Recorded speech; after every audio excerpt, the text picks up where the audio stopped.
The intention dopamine. Every year, as the clock strikes 12, a global neurochemical mass hallucination occurs. Millions of individuals stand on the precipice of a new calendar year, declaring monumental shifts in their identity, health, and purpose. But beneath the surface of these celebrations lies a cognitive trap so effective it has dismantled more ambitions than lack of talent ever could. This is the phenomenon of intention dopamine. To understand why you are biologically wired to fail your resolutions, we must first look at the ventral striatum, the brain's primary reward center. When you formulate a grand plan, and more importantly, when you announce that plan to the world, your brain undergoes a process called identity claiming. Studies by psychologist Peter Gallwitzer have demonstrated that the moment we share our intentions with an audience, be it a group of friends or a digital following, our brain receives a premature surge of dopamine. This surge is virtually indistinguishable from the neurochemical reward you would receive if you had actually achieved the goal. In the eyes of your neurobiology, the social reality of being perceived as someone who is going to lose weight or going to write a book is just as satisfying as actually doing the work. This creates a lethal paradox. By the time January 1st arrives, you have already spent your motivational capital on the fantasy. You are essentially entering the race with an empty tank because your brain has already celebrated at the finish line. This is the identity mirror effect.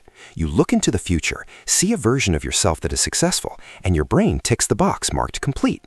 The friction of the actual task, the cold morning runs, the grueling hours of study, the rejection of immediate pleasure, then becomes an unnecessary burden to a brain that feels it is already won. You aren't starting a journey on New Year's Day. You are recovering from a neurochemical heist you committed against yourself. This is the first and most deceptive dead end in the maze, the confusion of mental simulation with physical manifestation. Your brain is a master of efficiency, and if it can extract the status and the feel-good chemicals of success without the metabolic cost of effort, it will choose the shortcut every single time. Your resolution didn't die because you were weak. It died because you were too loud about it. The all-or-nothing abyss. The second architecture of failure in the maze is the all-or-nothing abyss. This is a cognitive distortion rooted in dichotomous thinking, a primitive survival mechanism that categorizes the world into binary states, safe or dangerous, edible or poisonous, success or failure. When we approach a New Year's resolution, we often apply this rigid binary logic to our progress. We designed the perfect start, a fragile, crystalline version of our new life, where every meal is balanced, every workout is completed, and every hour is productive. However, this perfection is the very thing that ensures our downfall. This triggers what behavioral scientists call the what the hell effect. Imagine you are on a strict diet and you succumb to a single cookie. A rational mind would see this as a 200-calorie deviation in a 2,000-calorie day. But a brain trapped in the all-or-nothing abyss sees it as a total system collapse. The internal monologue shifts from, "I made a mistake," to, "The plan is ruined, so I might as well eat the whole box." This collapse of inhibitory control is a result of cognitive dissonance. The pain of failing your perfect version of yourself is so intense that the brain seeks immediate comfort in the very vice you are trying to avoid. We see the resolution as a glass sculpture. One tiny crack, and the entire structure is deemed worthless. This is why the second week of January, specifically around the 15th, is a graveyard of gym memberships and abandoned journals. We fail not because we are incapable of the habit, but because we are incapable of handling the imperfection. We lack the cognitive flexibility to see progress as a series of oscillations rather than a straight line. The abyss is reinforced by false hope syndrome, where the act of making the resolution provides a temporary ego boost that masks the true difficulty of the task. When the reality of the effort clashes with the fantasy of the change, the resulting psychological pain is so great that we prefer to abandon the goal entirely rather than sit with the discomfort of being a failed version of our ideal self. To escape the abyss, one must learn to view failure not as a signal to quit, but as a data point in a non-linear system. But for most, the abyss is the final destination, a place where we hide our shame under the blanket of, "I'll try again next year." The future self myopia. If you have ever set a goal at night only to ignore it in the morning, you have experienced future self myopia. This is perhaps the most profound neurological hurdle in the maze. When you think about yourself in the present, a specific region of your brain, the medial prefrontal cortex, becomes highly active. This is the seat of your identity, your feelings, and your immediate needs. However, fMRI studies conducted by Hal Hirschfield have revealed something chilling. When people are asked to think about their future self, the version of them that will benefit from their hard work in 6 months, the activity in the medial prefrontal cortex drops significantly. Instead, the brain activates the same regions it uses to think about complete strangers or celebrities. To your neurobiology, future you is not you. They are a total stranger, a ghost inhabiting a distant time. This is why, on December 31st, you find it so easy to sign future you up for an exhausting schedule of self-improvement. You are effectively volunteering a stranger to do hard labor, while present you enjoys the social prestige of the plan. You commit this stranger to 5 a.m. wake-up calls and strict financial austerity. But when the alarm goes off on January 15th, present you has to pay the bill. Because there's no emotional bridge between the person making the promise and the person keeping it, the brain prioritizes present bias. It chooses the immediate warmth of the bed over the abstract health of a stranger. This myopia is compounded by hyperbolic discounting, a cognitive bias where we devalue rewards the further they are in the future. A donut in your hand right now has a higher perceived value to the primitive brain than a healthy heart 20 years from now. To navigate this part of the maze, you must find a way to make the future self real. You must stop viewing the 80-year-old version of yourself as a fictional character and start viewing them as a person you are currently responsible for. Without this connection, every resolution is simply a burden you are trying to offload onto someone you don't actually know. Decision fatigue. One of the greatest myths of human psychology is the idea that willpower is an inexhaustible spring of character. In reality, willpower functions more like a battery or a muscle. It is a finite biological resource known as executive function. Every choice you make throughout the day, from the trivial, like what color socks to wear, to the significant, like how to respond to a hostile email, consumes a portion of this resource. This is decision fatigue. The prefrontal cortex, the part of the brain responsible for impulse control and long-term planning, is one of the most metabolically expensive organs in the body. It runs primarily on glucose. As the day progresses and your decision budget is depleted, the prefrontal cortex begins to lose its grip. The brain, seeking to conserve energy, defaults to the basal ganglia, the ancient, primitive part of the brain that houses your existing habits and primal urges. The basal ganglia doesn't care about your New Year's resolution.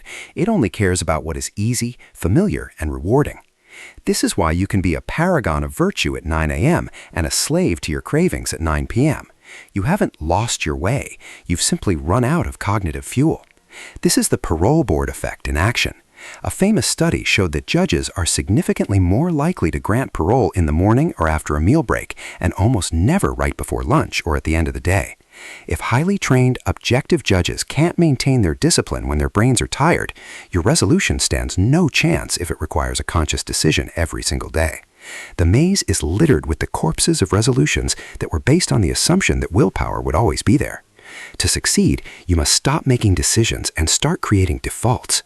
You must remove the need for choice entirely, because by the time the sun sets, your ability to choose the hard right over the easy wrong has already evaporated. The blind optimism bias. When we sit down to plan our new lives, we are all victims of the planning fallacy and the blind optimism bias.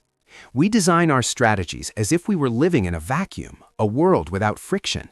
We assume that every day will be a peak performance day. We fail to account for the car that won't start, the child who gets sick, the boss who demands overtime, or the simple, crushing weight of a bad mood. This bias is a byproduct of our affective forecasting errors. We are notoriously bad at predicting how we will feel in the future. In the warmth of a comfortable room on a quiet afternoon, we believe we will have the fire to go to the gym in the rain. We overestimate our future motivation and underestimate the future resistance. This leads us to build fair weather plans. These plans are brittle. They work perfectly until they hit the first obstacle of reality, at which point they shatter. To move through this segment of the maze, one must practice defensive pessimism, or mental contrasting. You must not only visualize the success, but vividly visualize the failure. You must ask, what will I do when I am exhausted, it is raining, and I have had a fight with my partner? If your plan doesn't have a contingency for your worst day, it isn't a plan, it's a daydream. The maze punishes those who ignore the frictions of the physical world. Real change isn't about how you perform on your best days, it's about how you manage your worst ones. Optimism is the spark that starts the engine, but it is the cold, hard calculation of obstacles that keeps the car on the road when the weather turns. Identity anchors. The human brain is not a computer that can be easily reprogrammed. It is a biological system that seeks cognitive consistency. Your brain fights to keep your external actions in perfect alignment with your internal identity anchors. If you believe deep down that you are someone who isn't a morning person or someone who struggles with money, your brain will interpret any attempt to change those behaviors as a threat to your psychological integrity. This is self-perception theory in its most restrictive form. Most people try to change their results, the outcomes, without ever addressing their identity. They say, "I am trying to quit smoking," which implies that they are still a smoker who is attempting to do something difficult. The brain hears this and waits for the deviation to end so it can return to its baseline. Contrast this with the person who says, "I am not a smoker." This is an identity shift. When a behavior is anchored in who you are, it no longer requires willpower. It simply requires consistency. The brain treats a violation of identity as a form of cognitive dissonance, which is psychologically painful. To change your life, you must first change the story you tell yourself about who you are. The maze is full of people trying to act like someone they don't actually believe they are.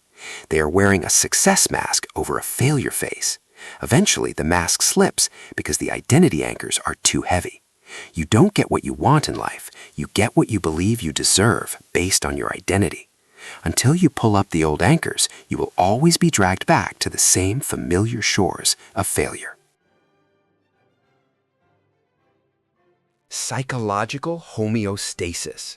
Homeostasis is the biological principle that keeps your body temperature at 98.6 degrees and your blood pH within a narrow range. It is the force of stability. But few realize that we also possess psychological homeostasis. Your mind has an internal thermostat for your level of success, your level of intimacy, and your level of health. Whenever you attempt to break out of your established patterns, your internal alarm system, the amygdala, detects a deviation from the norm. Even if the change is objectively positive, the brain interprets it as instability. It triggers a cascade of stress hormones, anxiety, and self-sabotaging thoughts designed to pull you back to your set point. This is why people who win the lottery often lose it all, and why people who lose weight often gain it back. They changed their circumstances, but they didn't change their thermostat. When you attempt a radical New Year's resolution, you are essentially trying to kick the door down. The brain responds by slamming it shut. This is why revolutions in personal habits rarely last. To bypass the homeostasis response, you must move so slowly and so quietly that the alarm never goes off. You must change the temperature of your life 1/10 of a degree at a time. This is the secret of continuous improvement. It is a stealth mission against your own biological resistance. The maze is designed to trap those who move too fast. Those who run are caught by the sensors. Those who crawl eventually find the exit. The motivation hangover. Motivation is often mistaken for a permanent state of being, but in the laboratory of the brain, it is nothing more than a transient neurochemical spike. It is a surge of dopamine and norepinephrine triggered by the novelty of a new idea or the social contagion of a group event like the New Year. But like any drug-induced high, it is followed by an inevitable crash. This is the motivation hangover. By January 15th, the novelty of the resolution has worn off. The social support has faded as everyone else begins to struggle with their own promises. The neurochemical baseline returns to normal, and suddenly, the hard work feels much harder than it did 2 weeks ago. This is the apathetic valley. If your strategy relied on feeling motivated, you are now stranded without a map. Successful navigation of the maze requires you to build systems that are independent of your emotional state. A system is a set of rules that you follow whether you feel like it or not. It is the professionalization of your goals. A professional writer doesn't wait for inspiration. They sit down at 9 a.m. and write. A professional athlete doesn't wait to feel like training, they follow the schedule. Motivation is for amateurs. Systems are for those who actually want to reach the end of the maze. The hangover is the brain's way of testing whether you were serious or just chasing a feeling. Most people fail this test because they mistake the absence of motivation for a signal that the goal is no longer worth pursuing. In reality, the absence of motivation is simply the sign that the real work has finally begun. The ambiguity cost. The human brain is an energy-saving machine, and nothing consumes energy like ambiguity. When you set a vague goal like get healthy or be more productive, you are creating a massive cognitive load for your prefrontal cortex. The brain doesn't know what get healthy means in terms of specific motor actions. It has to figure out what to eat, when to work out, what clothes to wear, how to get to the gym, and what exercises to do. This uncertainty creates friction, and friction leads to task avoidance. We call this the ambiguity cost. To the brain, an ambiguous task is a threat. It responds with procrastination. This is why vague goals are the graveyards of progress. To move through the final turns of the maze, you must translate every macro goal into a micro action. You must remove all choice architecture from the equation.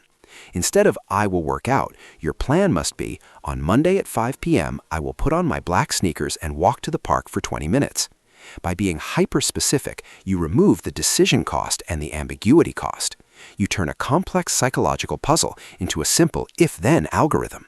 This is known as implementation intentions. Studies show that people who use specific if-then triggers are up to 3 times more likely to follow through on their goals. Clarity is the light that illuminates the path out of the maze. Without it, you are just wandering in the dark, hoping to stumble upon the exit. The odd-wise protocol. The final realization for anyone lost in the maze of dead promises is that you cannot solve the problem with the same level of thinking that created it. You cannot willpower your way out of a biological trap. The odd-wise protocol is not about trying harder. It is about environment re-engineering. You must accept the fundamental truth that your environment is stronger than your intentions. If you want to change your behavior, you must change the default options of your life. If you want to eat better, you don't use willpower in the grocery store. You don't buy the food in the first place. You design your kitchen so that healthy choices are visible and unhealthy ones are invisible. This is choice architecture. Second, you must adopt the 2-minute rule for micro-habits. Any new habit should take less than 2 minutes to start. The goal isn't the workout. The goal is putting on the shoes. By focusing on the entry point, you bypass the amygdala's fear of change. You don't trigger psychological homeostasis because the change is too small to be perceived as a threat. Over months, these tiny repetitions lead to synaptic pruning and myelination, the physical restructuring of your brain. You don't decide to be better. You automate your way to excellence. The exit of the maze isn't a single door you find on January 1st. It's 1,000 tiny turns you make every single day. January 15th isn't the day you fail. It's the day you stop being a dreamer and start being an architect. You must stop signing contracts for a stranger and start building a world that future you can actually survive in. The maze only ends when you realize that the walls were built by your own biology and that the same biology, when properly engineered, is the only thing that can lead you out.